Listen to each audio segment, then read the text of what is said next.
that Brett Kavanaugh finds himself in a desperate fight to save his nomination to the U.S. Supreme Court, with two women now making accusations against him.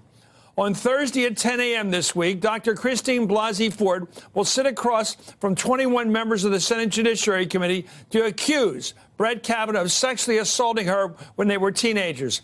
The full power of her accusation is set forth in the letter Dr. Ford sent Senator Dianne Feinstein, released late last night. Ford wrote, "Kavanaugh physically pushed me into a bedroom as I was headed for a bathroom.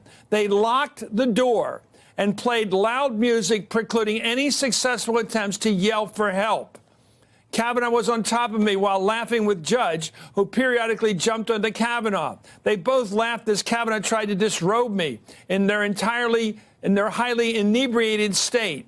With Kavanaugh's hand over my mouth, I feared he may inadvertently kill me." In a letter sent to the committee today, Dr. Ford wrote, "The decision to first report the assault to my congresswoman was a very difficult one, but I felt that this was something that a citizen could not do." Meanwhile, today, Judge Kavanaugh spoke publicly for the first time since Ford's allegation became public. The truth is, I've never sexually assaulted anyone in high school or otherwise. I am not questioning and have not questioned that perhaps Dr. Ford at some point in her life was sexually assaulted by someone in some place. But what I know is I've never sexually assaulted anyone. Well, Kavanaugh is also defending himself now against a second accuser. Deborah Ramirez is a former classmate of Kavanaugh's from Yale. She told the New Yorker that she remembers Kavanaugh had exposed himself at a drunken dormitory party, thrust his blank in her face, and caused her to touch it without her consent as she pushed him away. Well, she acknowledged that there are gaps in her memories and that she'd been drinking a lot during that encounter. Republican staff for the Senate Judiciary Committee have reached out to Deborah Ramirez's lawyer for a preliminary inquiry into her allegation. Kavanaugh denied the allegations, claiming they were a smear. Well, the president, who, according to the Associated Press, believes that the allegations were a Democratic plot being advanced by the media, once again publicly voiced his support for Kavanaugh. Let's watch. It would be sad indeed if something happened to reroute that. This is a fine man, and we certainly hope he's going to be confirmed, and quickly. His family has suffered. His family has suffered. What's going on is not something that should happen. Brett Kavanaugh is an absolute outstanding person. Hopefully, he will be confirmed quickly. And Majority Leader Mitch McConnell, who dismissed the new allegations as part of a larger smear campaign, vowed to plow ahead, that was his phrase before, with the nomination. I want to make it perfectly clear, Mr. President. Judge Kavanaugh will be voted on here on the Senate floor. Up or down, on the Senate floor, this fine nominee to the Supreme Court will receive a vote in this Senate in the near future. Well, given the new allegations, the ranking member on the Judiciary Committee, Senator Dianne Feinstein, has called for a postponement of the Kavanaugh nomination. For the latest, I'm joined by Heidi Pressbilla, NBC News national political correspondent, Eugene Robinson, Washington Post columnist, and Robert Costa, Washington Post national political reporter. Robert, what's the latest on this? The president is supporting this. They're pushing this. Mitch McConnell wants to, as he keeps phrasing it, I think not nicely, plow it through, demanding a vote, and yet now we have a second accuser.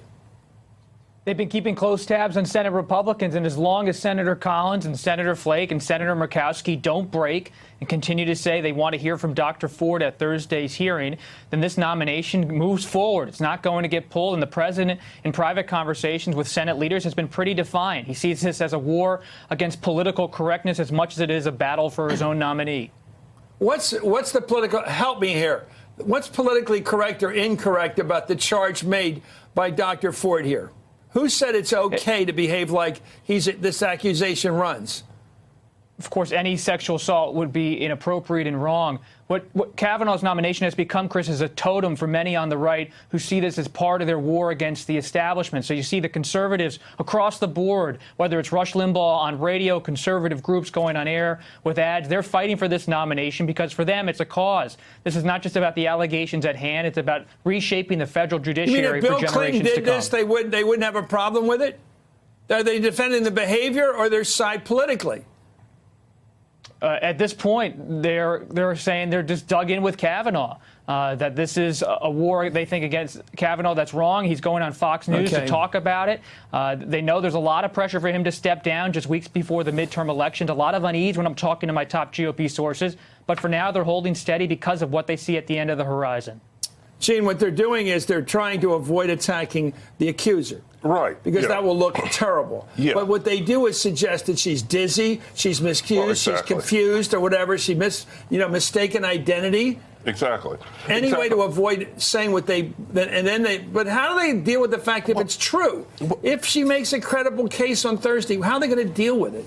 Well, the problem to me and what sort of hollows out any argument that the Republicans are making is that they won't investigate. They don't want an investigation. They don't want to do any actual fact finding or attempt any actual fact finding. And they say, well, it'll just be he said, she said. Well, how do they know? Why not bring this they're guy, not the FBI. Heidi, why not bring the guy who she says was in the room the whole time and was part of this misconduct or even assault? Well, he's changed his position slightly, too. At first, he adamantly denied that anything like this ever happened. And then he said he had, quote, no memory and that he had no also interest in testifying. What about his tales of drunken behavior with his buddy Bart Kavanaugh? Well, that's the problem, Chris. It also could be that the Republicans just don't want any association there because if you read the latest reporting from the New Yorker, the accusations against Mark Judge are far more troubling than the accusations against Brett Kavanaugh. If you read down into the New Yorker piece, there was an allegation by a former girlfriend that he had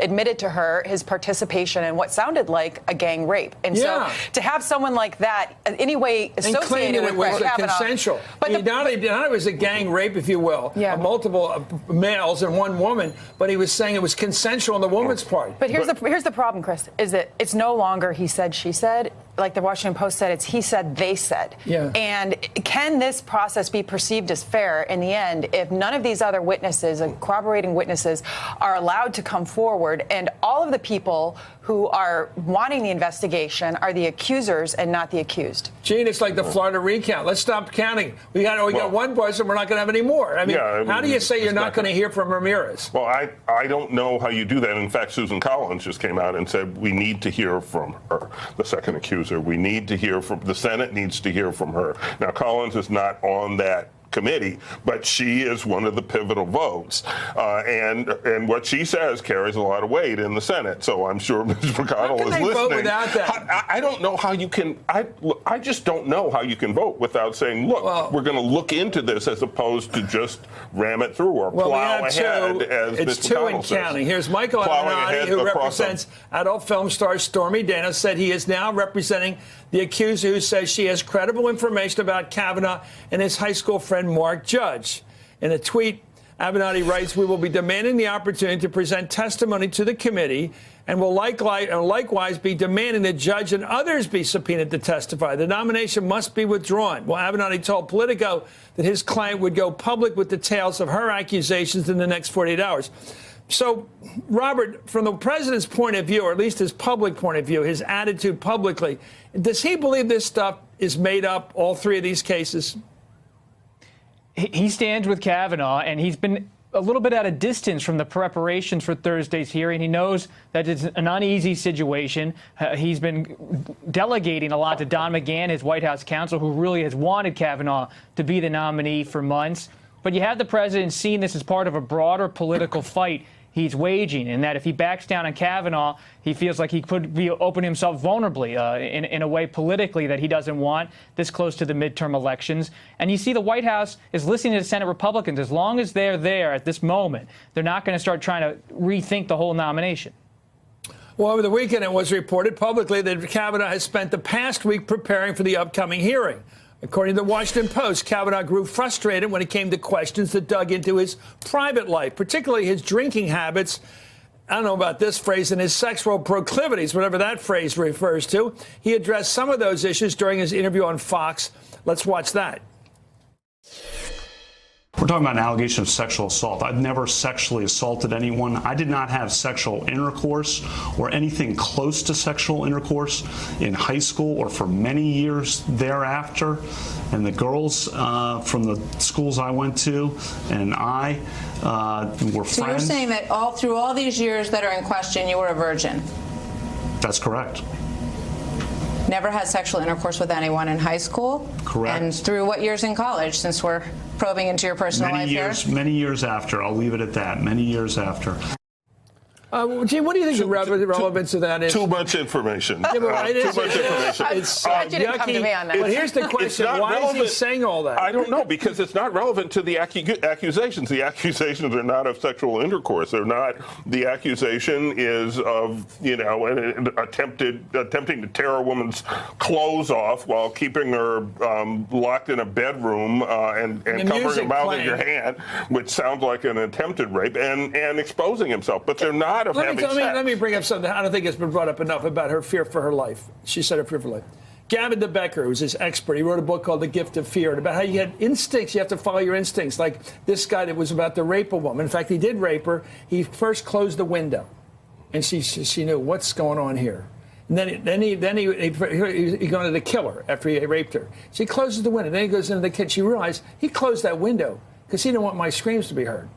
And when you lock the door for a woman, you haul her into a room, they're drunk, you lock the door, then you turn the music up so the squeals can't be heard, and then you put your hand over her mouth so her squeals will not be heard, you have a reason to fear. Chris, and this is something that hasn't been. It's not about sex, it's about power. And how do you think? Can I just say something that I don't think has been analyzed enough in this whole scenario, which is that the circumstantial evidence here that something very traumatic happened to Dr. Ford is strong. Okay, if you read this Washington Post piece, she underwent a personality transformation in between high school and college.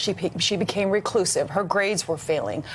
It was after that she moved across the country and she chose to dedicate her life studies to studying the impact of trauma on depression and anxiety. And I have to say, there's a similar chord there as well with Deborah Ramirez, who volunteers at a center for victims of sexual abuse, I think it is. Hey there, I'm Chris Hayes from MSNBC. Thanks for watching MSNBC on YouTube. If you want to keep up to date with the videos we're putting out, you can click subscribe just below me or click over on this list to see lots of other great videos.